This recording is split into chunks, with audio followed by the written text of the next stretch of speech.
Olá pessoal, tudo bem? Começa agora mais um X da Questão ao vivo pela TV Câmara São José do Rio Preto.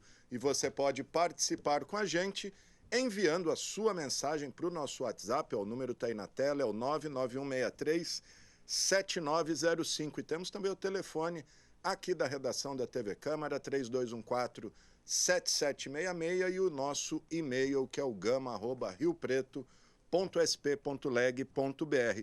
E estamos ao vivo também pelas redes sociais, estamos lá no Facebook, Câmara Municipal de São José do Rio Preto, e também no YouTube, TV Câmara São José do Rio Preto, onde você também acompanha o nosso programa em tempo real. Aí aproveita, curta, compartilhe nossas páginas, deixa lá seu comentário, que é muito importante para a gente. Bom, e no programa de hoje, gente, olha só, recebo o advogado, jurista, escritor e editor Durval de Noronha Goios Júnior, com escritórios em diversos países aí, como China, Portugal, Argentina, Inglaterra, Estados Unidos e Brasil. O doutor Durval veio bater um papo com a gente, comentar tudo o que está acontecendo no Brasil e no mundo, como instabilidade geopolítica aí em vários continentes, conflitos bélicos entre Rússia e Ucrânia, a guerra entre Israel e Hamas, estabilidade inédita aqui na América do Sul, com a ameaça aí da Venezuela de anexar a região de Essequibo, que corresponde a 70% do território da Guiana e uma das grandes reservas de petróleo conhecida aqui na região. E vamos falar de temas caseiros também, como a indicação de Flávio Dino para o STF e Paulo Gonet para a PGR, entre muitas outras coisas. Doutor, obrigado, viu, mais uma vez por estar aqui com a gente. Muito obrigado, jornalista Alexandre Gama. É um prazer retornar ao seu prestigioso programa na minha terra natal. Legal. Doutor, vamos começar a falar do tema que está mais em voga aqui agora e que diz respeito diretamente a gente, que é essa ameaça da Venezuela de anexar uma região grande que pertence, ou pelo menos hoje pertence, à Guiana. Essa é uma disputa antiga e já quase secular e que voltou à tona agora. O que o senhor pode dizer? Eu sei que o senhor andou conversando com algumas fontes ligadas aí às relações exteriores, o senhor tem muitos amigos embaixadores. O que o senhor pode dizer para a gente desse tema? Corremos o risco de um conflito bélico aqui na América do Sul? Pois bem, Alexandre, como você apontou muito bem, trata-se de uma questão secular. E como tantas coisas no mundo, a fonte está no imperialismo inglês cruel, né, que trouxe desajustes institucionais no mundo todo, né, na Ásia, nas Américas, na África, na própria Europa, no Oriente Médio. O legado do imperialismo é um legado triste. E ali, de maneira artificial, os ingleses tomaram esse território da Amazônia e conseguiram a adjudicação através de fraudes diversas, da mesma maneira que tiraram parte da Amazônia do Brasil na questão da fronteira norte, que foi objeto de uma arbitragem para o corrupto rei da Itália, que sofria a influência dos ingleses.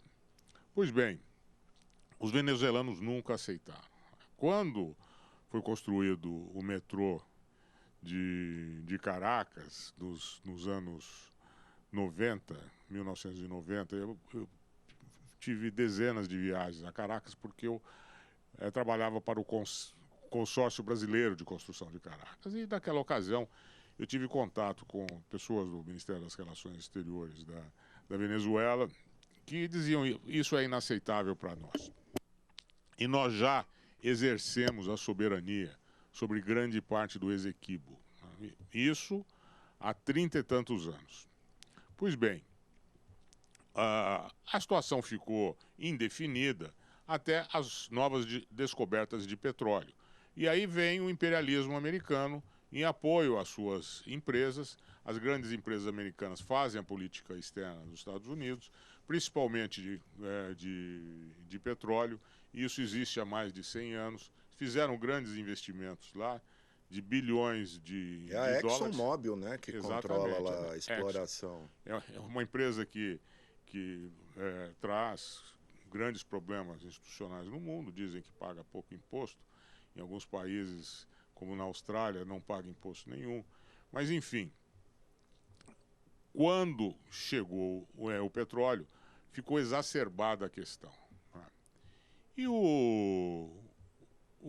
os venezuelanos, de acordo com informações de um grande amigo meu, que é um diplomata especialista em América Latina da Índia, ele me disse que a reação do governo da Venezuela tem a ver com a política interna. Estão querendo unir o país em torno de uma causa ecumênica nacionalista para ter o apoio popular, porque o governo se vê ameaçado por estas gestões com as eleições anunciadas.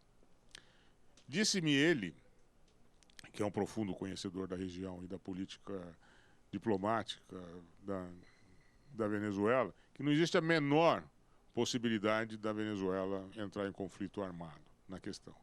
Porque isso vai ensejar a reação imediata dos Estados Unidos, que é o que os Estados Unidos desejam. E a primeira ação militar dos Estados Unidos vai mandar um foguete Cruise para atingir o palácio presidencial da Venezuela e acabar com o Maduro. Que é o sonho deles, é depor o Maduro, né? Exatamente. Então, é assim que esse meu amigo vê a questão. Eu acho muito lúcida a sua análise, mas isso não quer dizer que a região vai continuar a ser um foco de crise. E não é o único foco de crise. Ontem mesmo eu vi uma entrevista do Aldo Rebelo, um grande especialista na Amazônia, não só brasileira, mas em toda a Amazônia. Ele tem se dedicado muito a esse projeto, está escrevendo um livro a respeito. E ele diz que a Amazônia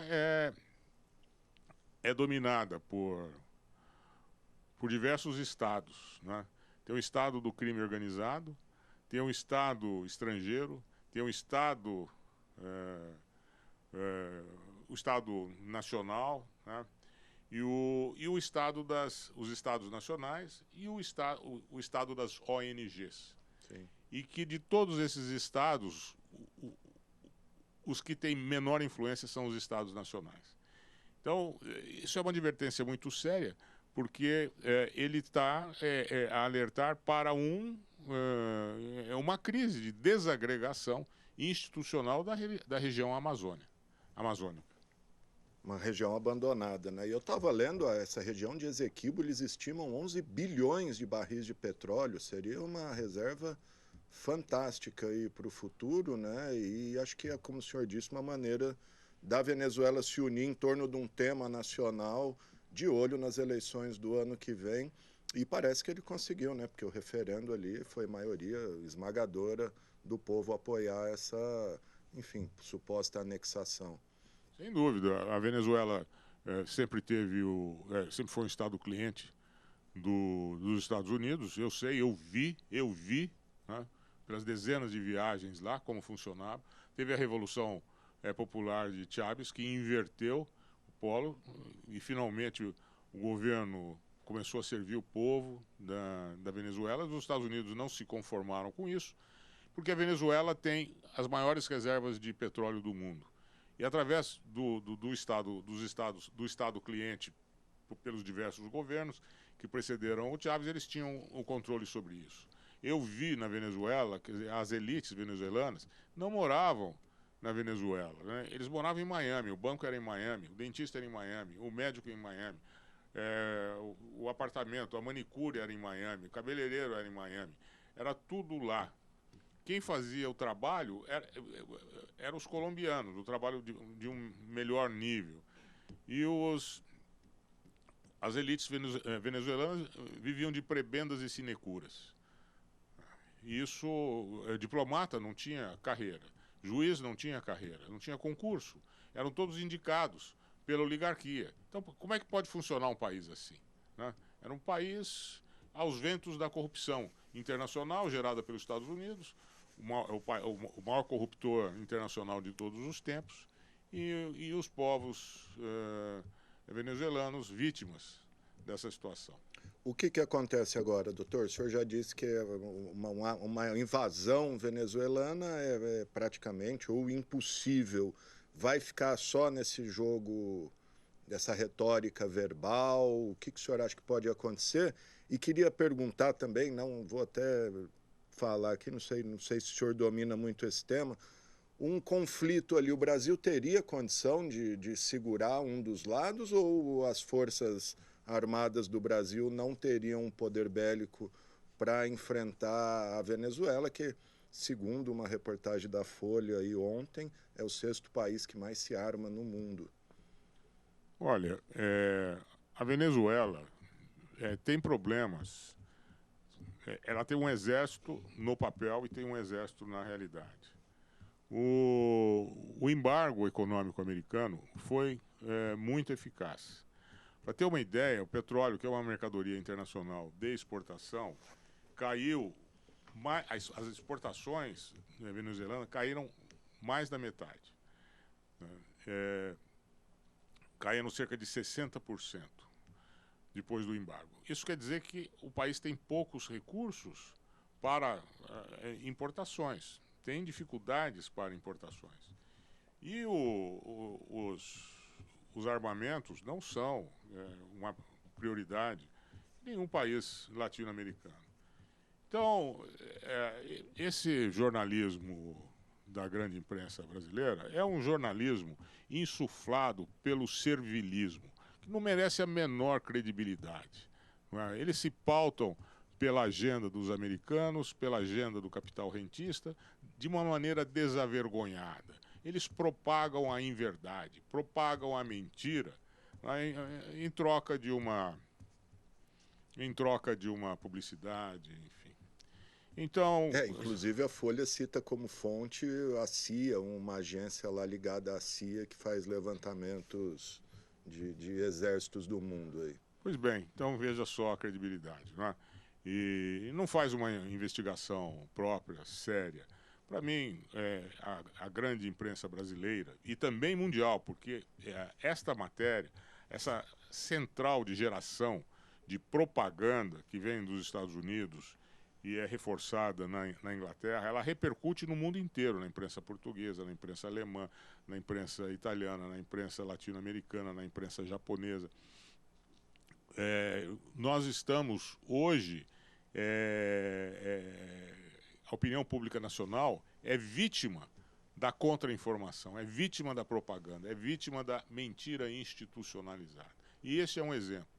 Acho que não tem a menor condição da Venezuela ir à guerra com os Estados Unidos. Né? Isso não, Estados Unidos nem pensar. Dura um dia. Né?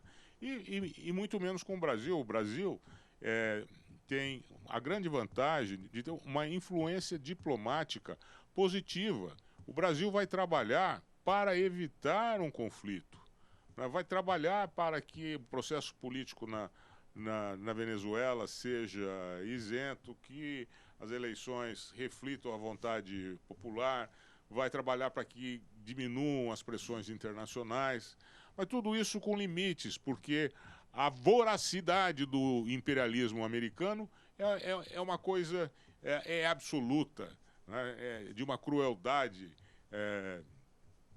enorme. Então, quando eles têm o objetivo de solapar uma ordem interna para o ganho econômico e financeiro, eles não hesitam em lançar mão de todos os meios possíveis para atingir o seu intento. Perfeito. Inclusive, daqui a pouco, hoje, nesta terça-feira, hoje dia 12 de dezembro, é a reunião, né, entre o Maduro e o presidente da Guiana numa ilha aí do Caribe, com a participação do Celso Amorim, o assessor especial internacional do governo Lula. Vamos aguardar o resultado. Servilismo da imprensa que o senhor falou, citou inclusive num artigo que o senhor publicou no Diário sobre a má vontade da imprensa com a indicação do Dino para o STF, mas daqui a pouquinho a gente fala disso. Vamos focar nas relações internacionais agora, depois a gente fala dos assuntos domésticos. Queria que o senhor falasse um pouquinho do que o senhor tem conhecimento do conflito Hamas-Israel, que está chocando o mundo aí, enfim. uma violação latente de direitos humanos, houve de uma parte, mas uma reação completamente desproporcional de outra, que tem chocado aí o mundo com imagens, enfim, terríveis.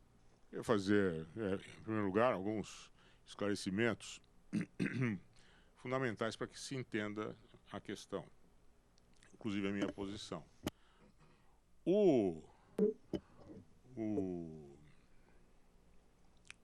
semitismo é uma característica genética dos povos semitas e religiosa dos hebraicos. O antissemitismo é um crime, é uma intolerância religiosa e social. O sionismo não se confunde com o semitismo. O sionismo é uma política de Estado que hoje é representada por um Estado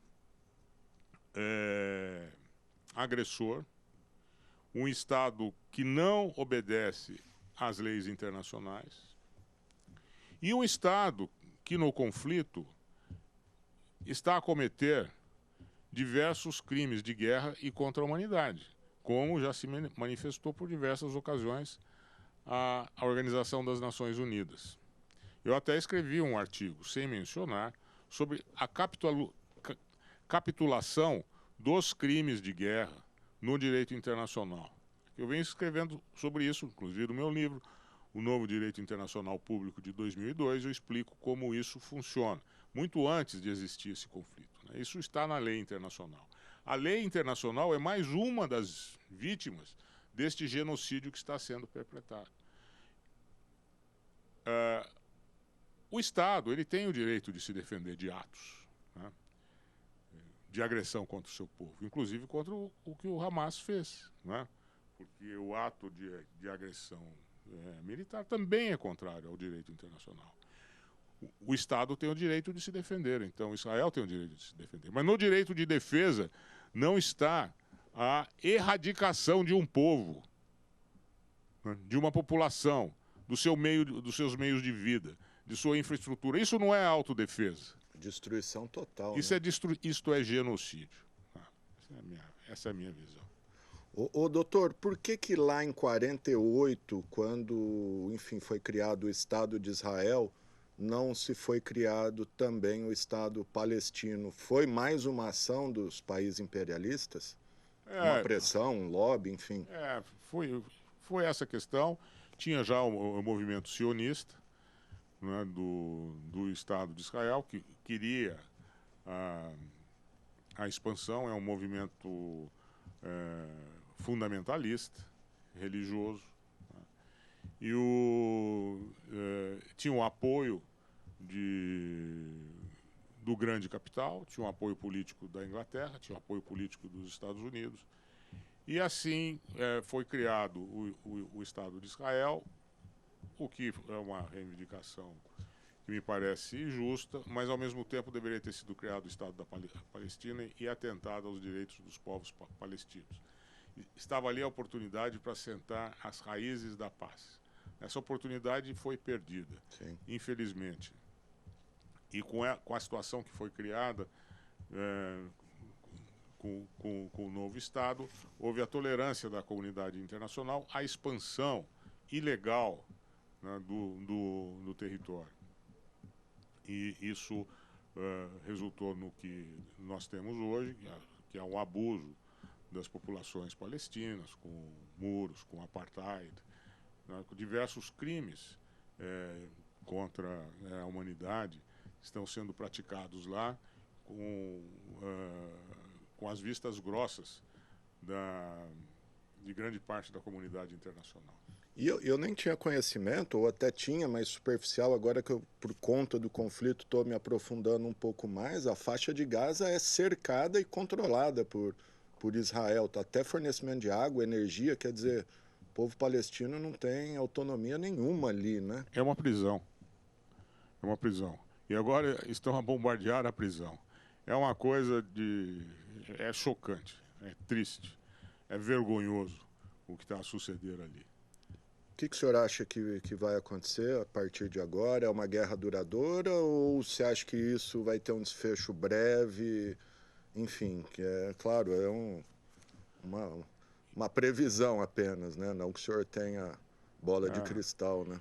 infelizmente, eu, eu sempre rejeitei o antissemitismo. Sempre busquei a tolerância dos povos, as raças, as religiões. E vejo com muita tristeza, como muitos judeus também, que essa postura do Estado de Israel vai fazer com que o anti-sionismo se torne antissemitismo, que é uma coisa que nós temos que repudiar. Nós não podemos aceitar o antissemitismo em nome dos valores humanísticos que nos orientam. E essa ação do Estado de Israel poderá levar a esse ponto. E esse processo tem que ser impedido. E hoje, os sionistas procuram se defender se colocando na posição de vítimas. Eles não são vítimas. Isso é uma farsa. E é uma farsa que é facilmente perceptível. As imagens estão na televisão, as ações estão na televisão, nos meios de comunicação, nas mídias sociais. E a consciência humanitária internacional se ergue contra isso. Eu só espero que ela não se erga contra o povo judeu, como já houve no passado. Sim. Esse é o risco da situação. E o senhor acredita que isso pode levar à criação de um Estado palestino ou é praticamente impossível essa conjuntura? Olha, é muito difícil, porque Israel é um Estado cliente dos Estados Unidos. O Israel só faz o que faz porque tem o respaldo dos Estados Unidos. Tem dois porta-aviões lá para dar um apoio para eles agora, né? Pois é. E um do outro lado, lá para segurar o Irã. Né? E os Estados Unidos, na semana passada, vetaram mais uma resolução de um cessar-fogo Conselho de Segurança. no Conselho de Segurança, na faixa de Gaza. Isso é um absurdo. Né? Então tem apoio militar, tem apoio político, veto no Conselho de Segurança. Eles não só estão a demolir o direito internacional, a decência e a vergonha, como também estão a prejudicar o futuro. Né? Como é que vai se reconstruir a paz nesse alicerce do genocídio, né, com apoio político adverso dos Estados Unidos? Qual é a possibilidade? Acho que foi o Camaral Mao Zedong que disse que o imperialismo só irá acabar com a perda de autoridade, de poder dos Estados Unidos. E é uma verdade, porque no mundo de hoje, como nós vamos mudar a ordem internacional contra a vontade dos Estados Unidos? Aproveitando até esse gancho do senhor, o Brasil assumiu essa semana a presidência do G20, presidência temporária, e um dos temas na pauta é justamente uma revisão, uma reestruturação da governança global, passando pelo Conselho de Segurança, enfim, levando em consideração essa nova conjuntura mundial, lembrando que o Conselho tem a mesma composição e a mesma estrutura desde que a ONU foi criada após a Segunda Guerra. O senhor acha que o Brasil consegue um apoio maciço aí enfim, de países relevantes para essa reestruturação ou isso é só um sonho? Isso é uma pauta histórica do Brasil. O Brasil já havia sido indicado, da criação da ONU, para o Conselho, como membro permanente do Conselho de Segurança. Foi vetado pela União Soviética, na época, porque achava o Brasil um Estado cliente dos Estados Unidos. E a União Soviética impediu que o Brasil assumisse essa posição. Mas isso nunca saiu da pauta das relações internacionais. E o Brasil, hoje, tem uma posição muito mais relevante na ordem internacional do que tinha no final da década de 40, 50, quando nós mantínhamos. Porque ali nós tínhamos a oposição de diversos países, né? O México queria posição também, a Argentina queria posição, o Japão queria posição, a Índia queria a posição, a Itália queria posição. E alguns desses países, por suas ações, por sua economia, pela sua pujança e pela sua postura na ordem internacional, uma conjunção de fatores, estão a fazer por merecer mais ainda essa indicação, né? Como, por exemplo, como ter um conselho de segurança com esse poder de veto. Como ter, sem a presença de membros permanentes como o Brasil e a Índia, por exemplo, né? Sem demérito de outros que tenham também credenciais para tanto, mas Brasil e Índia são essenciais nessa ordem, né? O Brasil pela sua pujança econômica, pela sua população, mas também pela sua postura de ausência de conflito, pela sua política pacífica nuclear e pela sua ação positiva nas relações internacionais em prol da paz, do desenvolvimento econômico comum, do direito na ordem internacional. A Índia se tornou uma questão ambiental agora também, né? A bandeira muito forte aí do governo, né? Exatamente, lembrou muito bem a questão ambiental, bandeira forte do governo, a relevância ambiental do Brasil, né? A Índia tem relevância econômica, você não pode deixar de fora. E da mesma forma, os Estados Unidos não têm credibilidade nenhuma para ter o poder de veto, né? Este conflito do genocídio palestino e a postura diplomática dos Estados Unidos por um governo do Partido Democrático tirou a credencial do país para qualquer cargo de relevância, qualquer posição de relevância na ordem jurídica internacional. É um país sem credibilidade diplomática, sem credibilidade política. E, aliás, esse posicionamento dos Estados Unidos não só em relação ao conflito em Israel, mas em relação ao conflito Rússia e Ucrânia, está entregando de bandeja a próxima eleição para o Partido Republicano, né? Parece que sim, né? Parece que nem o povo, nem os americanos estão aguentando mais tanta guerra e tanto dinheiro gasto, né? Parece que o Trump está com 6% à frente nas últimas pesquisas. O que o senhor pode dizer do conflito Rússia-Ucrânia? O senhor que tem, enfim, toda hora está na Europa, o que o senhor ouve? E o papel da China nesse conflito, o senhor também que tem tanta relação com a China, lembrando que Rússia e China selaram um pacto como que fala? Amizade... Enfim, um pacto de amizade indissolúvel, né? Bem, nesse particular, tem até uma história que eu relato na minha autobiografia. Numa ocasião, eu tive que fazer um tratamento médico na Suíça, onde eu estava a trabalhar em questão da OMC. Eu tive que me internar numa clínica, num hospital, e na região de Montreux. E lá tinha hidroginástica. E eu tinha muito tempo lá na clínica, podia ir para a hidroginástica, fui lá, tinha uma pessoa na hidroginástica. E eu reconheci imediatamente o Gorbachev. Então, ele estava na água comigo, nós dois. Eu não falei com ele, ele veio falar comigo. E aí nós começamos a conversar, ele gostava muito do Brasil, começamos a conversar e sentamos lá fora, continuamos a conversar, no dia seguinte a mesma coisa, no outro dia a mesma coisa. Eu fiquei lá uma semana. E ele, acho que ficou mais tempo. E ele me disse algo que eu nunca me esqueci. E que depois, nos livros, os 2 últimos livros dele, que ele lançou pouco antes de morrer, ele manteve o mesmo pensamento que ele me externou na piscina lá da Clinique La Prairie, em Montreux. Que era o seguinte: não se pode confiar nos americanos. eu fui enganado. Eles não cumpriram nenhuma das promessas.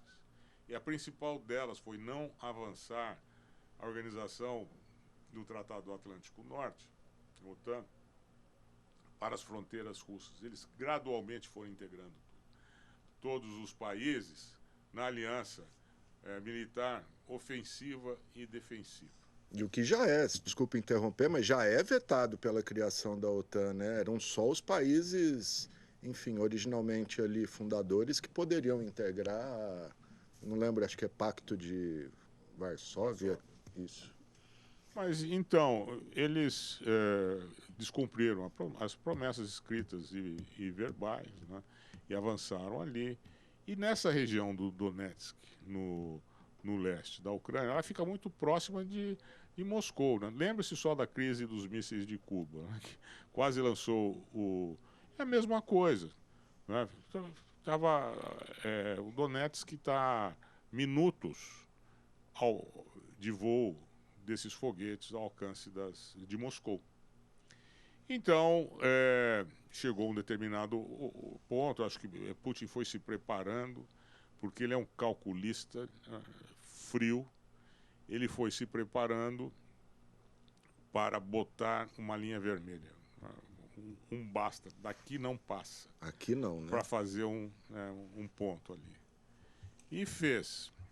E a guerra hoje não é uma guerra contra a Ucrânia. A Ucrânia não tem condição de enfrentar a Rússia. É a guerra dos países da OTAN contra a Rússia. Os países da OTAN estão... Isso onera os cofres dos países da União Europeia. Porque os Estados Unidos, eles fazem cortesia com o chapéu alheio, né? Um pouquinho deles, mas os outros que pagam. Então, vai ver a taxa de inflação na Europa hoje. A taxa da inflação da Europa está superior à taxa do Brasil. O euro está se desvalorizando, inclusive face ao real. Não, o nosso real está apreciando face ao euro. Hoje em dia, é muito melhor você investir em real do que você investir em euro. As taxas de juros são negativas na Europa, são 2% contra uma inflação de 8%.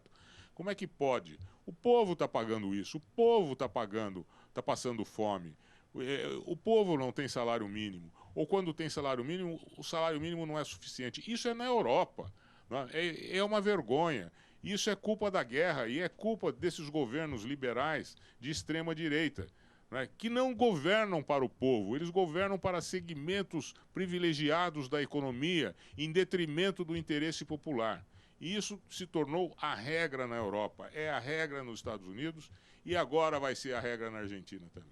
Daqui a pouquinho a gente vai falar de Argentina, que tem um novo governo, tomou posse no último dia 10. Quero só uma última questão Rússia-Ucrânia, que havia um consenso ali no início da guerra, aí vieram as sanções contra a Rússia, que a Rússia não ia dar conta financeiramente, mas parece que houve o contrário, né?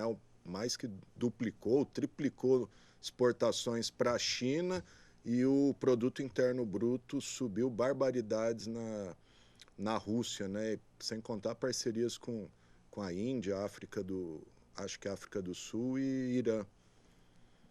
O etnocentrismo é um grande problema na avaliação das relações internacionais. Principalmente quando esse etnocentrismo é colocado, exclui o fator China. E hoje a principal economia mundial é a China. Mas a Europa é eurocêntrica, se coloca no centro do mundo. Os Estados Unidos se colocam no centro do universo, mas se esqueceram dos chineses. E os russos são produtores de energia. A China depende de energia para o seu crescimento econômico. E também depende de alimentos. Isso faz com que o Brasil seja um país estratégico para a China. E a China um país estratégico para o Brasil. São essas parcerias que alavancam o crescimento mundial e a prosperidade dos povos. E não é o jogo de soma zero que faz o progresso econômico e social. A sua perda é o meu ganho. É o ganho recíproco. Não é? Precisa ser exatamente igual, um ganha 60, outro ganha 40, e aí inverte a ordem, mas todos ganham. E esqueceram-se do fator China, aconteceu exatamente isso que você está a dizer. A China é uma potência econômica, inclusive uma potência militar. Um estaleiro da China, parece que são 10 de navios de guerra, produz mais do que todos os estaleiros americanos combinados. Então, isso evidencia que é uma questão de tempo para a superioridade atual militar dos Estados Unidos fique em segundo plano, né, termine. E há quem, nos Estados Unidos, queira uma guerra contra a China, que é um desatino total, uma barbaridade, enquanto os Estados Unidos têm superioridade militar. Ainda são superiores, né? Só aproveitando rapidinho esse gancho China, e a crise China-Taiwan, como é que está aquilo lá, doutor? China quer Taiwan de volta, né? E acho que por direito, mas Estados Unidos não deixa de novo Estados Unidos, né?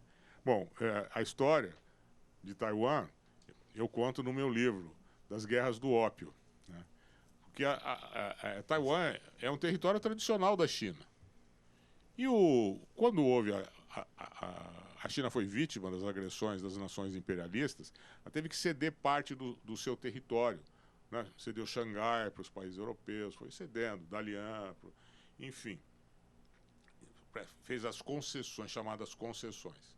E para o Japão, no Tratado de Shimonoseki, que é um porto no Japão, que foi assinado esse tratado, a China cedeu Taiwan ao Japão, mano militare. Com o fim da Segunda Guerra Mundial, os derrotados nacionalistas foram para Taiwan, né, que é território chinês, e o governo derrotado nacionalista era antigamente o governo da China, tinha assento nas Nações Unidas. Tanto é que Taiwan continuou como representante da China nas Nações Unidas por algum tempo, até que foi aceita a República Popular da China. Então sempre foi China. E hoje, os Estados Unidos apoiam Taiwan com o objetivo de cercar militarmente a China, né? Porque está ali no território da China, base. Como eles têm Guantánamo em Cuba, eles têm bases militares no Japão, eles têm bases com armamento atômico na Coreia, eles ocupam a ilha de Okinawa no sul da China, onde fizeram prostíbulos americanos de capital aberto e forçaram as japonesas a prestar serviços. Então eles assim fizeram o cerco imperialista da Ásia e da China. E a China procura se defender da mesma forma que nos antigos países do Pacto de Varsóvia estão lá. A mesma coisa aconteceu na China. Até quando a ordem internacional vai tolerar isso? Como isso atende aos interesses da humanidade? Né? Como a barbárie representa o anseio dos povos? Isso é barbárie. Perfeito, gente. Estou conversando com o advogado, jurista, escritor, intelectual, enfim, pensador, o doutor Durval Noronha Goios, está falando um pouquinho da sua visão de mundo aqui para a gente. Doutor, o senhor citou a Argentina. Vamos falar um pouquinho da Argentina, onde o senhor, inclusive, tinha ou tem escritório, tem, né? Novo governo aí desse Javier Milei, que não dá nem para dizer que é um direitista, parece que é um anarcocapitalista, seja lá o que isso signifique, mas qual a avaliação que o senhor tem feito, enfim, aí, inclusive, o senhor que está toda hora na Argentina? Eu devo dizer o seguinte, que eu não me julgo com as credenciais adequadas para fazer uma análise do presidente Milei, porque eu não cursei psiquiatria, como fez o meu querido amigo Hubert Eloy Richard Pontes, que foi vereador aqui, e que eu chamava de Mahatma, grande alma. Ele teria as credenciais para fazer. Ou o Dr. Wilson Dyer, né, que estava lá no lançamento recente do livro do rei, mas desculpa só. Esse sim teria credenciais. Mas ele realmente é uma pessoa, é um demagogo. É um demagogo com a âncora nas doutrinas liberais, mas sem seriedade, né? Qualquer grande doutrinador econômico liberal, para qualquer doutrinador liberal sério, ele seria uma figura ridícula, né? Então, as políticas são inconsistentes. No discurso de posse, diz que vai reduzir o déficit fiscal argentino de 15% para 5%. Não, os números é bonito, mas como, né? Acabar com o Ministério da Educação, acabar com o Ministério da Cultura, acabar com o Ministério do Trabalho, acabar com os gastos sociais, num país que tem 40% da população vivendo abaixo do nível de pobreza. E dependendo de ajuda estatal, né? E dependendo de bolsa, enfim. Eu pergunto, como? Mais uma vez eu cito o camarada Mao Zedong. A quem é devido o sucesso da China hoje, historicamente. Ele dizia, governar é servir ao povo. O governante, a missão do governante é servir o seu povo. É promover o desenvolvimento pessoal, econômico, social do povo, da população. Não é? Agora, se o povo não tem o que comer, não tem clínicas médicas, não tem hospital, não tem escola. Não, eu vou privatizar a escola vai ser muito melhor. Mas quem vai ter condição de pagar a escola privatizada? As universidades públicas, né? Diz que vai cortar recurso, né? Ao que o senhor acredita a eleição desse Milei, ainda mais considerando o perfil dos argentinos, um povo historicamente mais politizado, que tem enfim, uma cultura de ir às ruas, protestar. O senhor acha que também a esquerda, os progressistas argentinos têm uma parcela de culpa, tendo em vista a crise aí que a Argentina enfrenta há pelo menos 2 décadas? Olha, eu sempre tive uma grande admiração pela Argentina e pelo seu povo. Eu recordo que Sarmiento, no século XIX, quando nós tínhamos ainda escravidão no Brasil, erradicou o analfabetismo na Argentina. O analfabetismo atingia 90% da população brasileira. Foi um feito extraordinário, né? A formação intelectual do povo argentino é diferenciada. A educação pública sempre foi de qualidade, e a privada também. Só que isso foi se deteriorando continuamente, através dos anos, por motivos que não vem ao caso aqui, nós analisarmos. E chegou hoje ao ponto em que a população argentina está desesperada. Eu acho que foi o desespero que levou esse homem ao poder, né? A mesma coisa aconteceu na Alemanha, quando o povo alemão, que também é um povo educado, distinto, né, foi levado a votar em Hitler, que depois tomou conta da máquina do poder. Também na Itália, a ascensão de Mussolini, né, na década de 25, era minoritária. Foram os desesperados da Primeira Guerra Mundial. Eram os mutilados, os famintos. A questão da Grande Depressão afetou todos esses países e favoreceu a eleição de governos de extrema-direita, populistas. É o desespero, é a fome, né?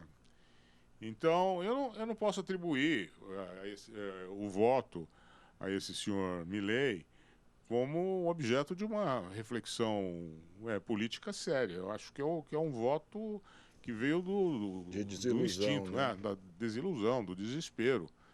Agora, qual que é a perspectiva desse governo? É a pior possível, porque isso não deu certo, não dará certo. No momento ou outro, se você se aliena do seu povo, o que vai acontecer? O povo vai te derrubar, não é?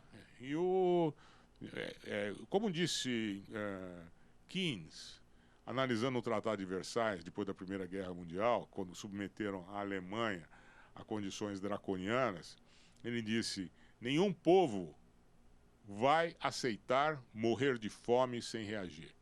E como fizeram os alemães? Reagiram votando em Hitler. Como fizeram os argentinos? Reagiram votando em Milei. Perfeito, doutor. Bom, só para a gente terminar nosso giro internacional aqui, queria que o senhor falasse um pouquinho de Cuba. Eu sei que o senhor tem uma relação, uma admiração aí com o povo cubano e que há mais de 50 anos, né, sofre um embargo econômico fortíssimo dos Estados Unidos. Cuba sobrevive ali, enfim, sabe lá como, e agora tem se aberto um pouco ao turismo, aí, enfim, está talvez respirando novos ares. Queria que o senhor podia falar de Cuba para a gente.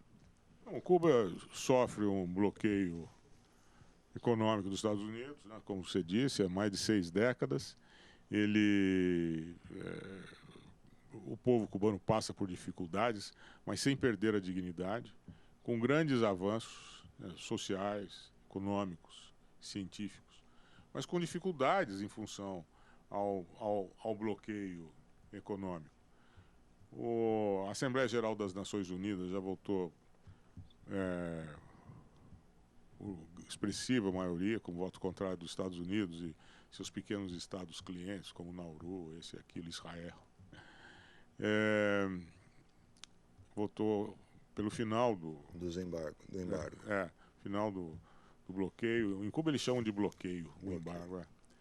Final do bloqueio, mas nada acontece, né? Isso causa grandes dificuldades ao povo cubano. Eu me recordo uma vez, falando com o presidente Thabo Mbeki, da África do Sul, que era meu amigo, ele disse o seguinte: eu atingi o meu potencial. Eu sou presidente da República da África do Sul. Mas os meus connacionais, todos, não sabem o seu potencial. Esse é o preço do regime do apartheid. A pessoa não sabe do seu potencial. E assim ocorre hoje com o povo cubano, né, que luta com dignidade e com grandes dificuldades.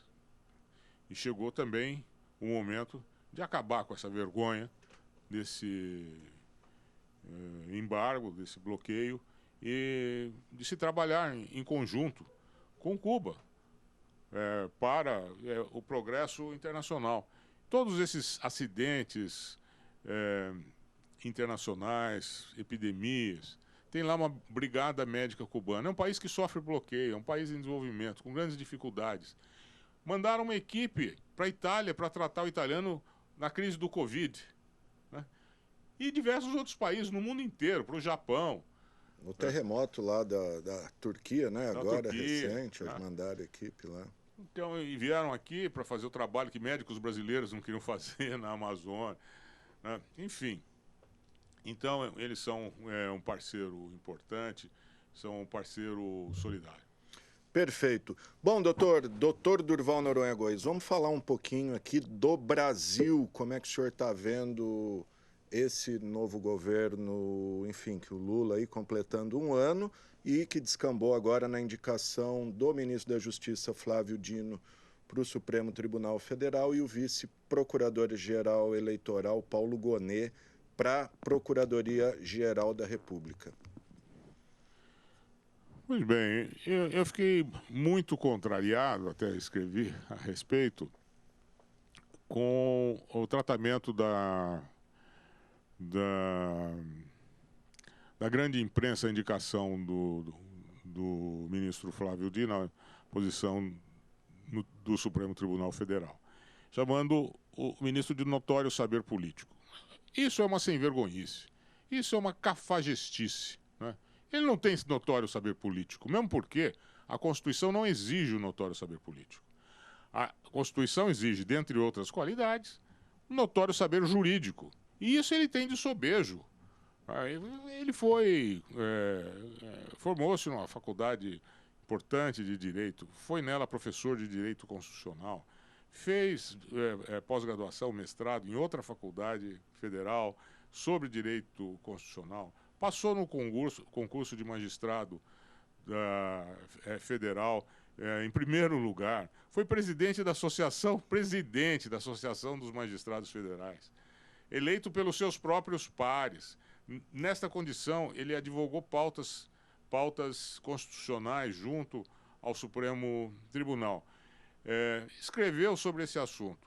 Foi ministro da Justiça, é ministro da Justiça. Em tal posição, teve uma atuação na defesa do Estado de Direito contra a ameaça que nós sofremos.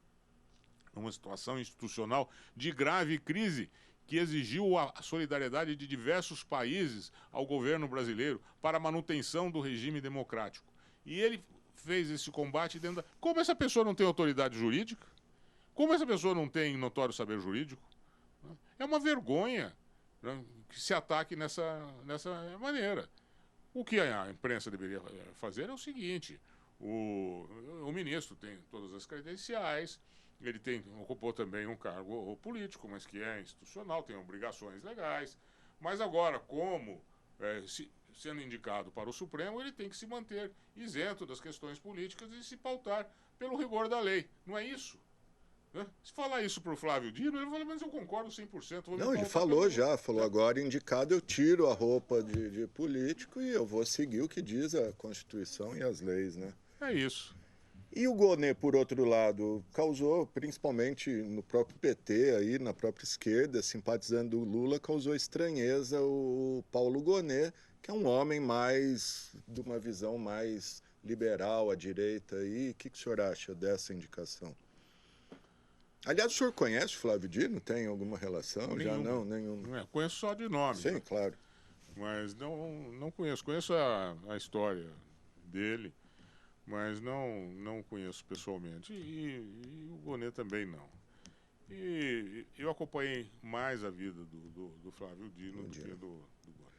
Perfeito, gente. Está aí o doutor Durval Noronha Goios. O senhor não fez uma avaliação, queria uma avaliação tanto dos governos federal e estadual aqui, Lula, Tarcísio de Freitas, os dois completando um ano aí à frente, enfim, dos seus respectivos executivos. Bom, para o governo federal, difícil dar nota, né? Mas de 0 a 10 eu daria nota de 7,5, 8. E para o governo estadual, de 0 a 10, eu daria nota de 1, 1,5. Isso em decorrência de privatizações anunciadas aí? Nós tivemos privatizações em São Paulo das companhias elétricas e agora da Sabesp. Exatamente. Perfeito, gente. Tá aí, então, o advogado, jurista, escritor, editor. Tem mais alguma... Faltou dizer que eu sou rio-pretense. Rio-pretense, tá certo. E como que o senhor disse, né? A gente estava aqui fora do ar, o senhor falou de Rio Preto, é a referência mundial, não? Capital do mundo, berço da civilização. Capital do mundo, berço da civilização, Rio Preto. É isso aí. Doutor Durval, muito obrigado aí pela sua entrevista. Estamos sempre à disposição. Quando o senhor quiser falar, comentar, estamos aqui abertos, viu? Obrigado. Muito obrigado pela acolhida. Legal, gente, é isso aí. Então, essa edição do X da Questão fica por aqui. Se você quiser rever esse programa, ele será reprisado logo mais às 8 horas da noite, amanhã cedinho às 7 horas da manhã e depois aí ao longo da nossa programação. Mas desde já fica disponível em nossas redes sociais, tanto no YouTube quanto no Facebook. E lembrando sempre que você pode enviar mensagens para a gente, sugestões de pauta, entrevista, reportagens, o que você quiser. O nosso número do WhatsApp está aí. E as informações aqui da Câmara você encontra no nosso site, o riopreto.sp.leg.br, e no nosso aplicativo Processo Legislativo Digital. Valeu! E o programa de hoje teve os trabalhos técnicos dos cinegrafistas Eude Russo e Marco Simal, o GC do Renato Foque, o controle mestre do Thiago Zatti e o áudio do Israel Heleno de Castro. Valeu, gente!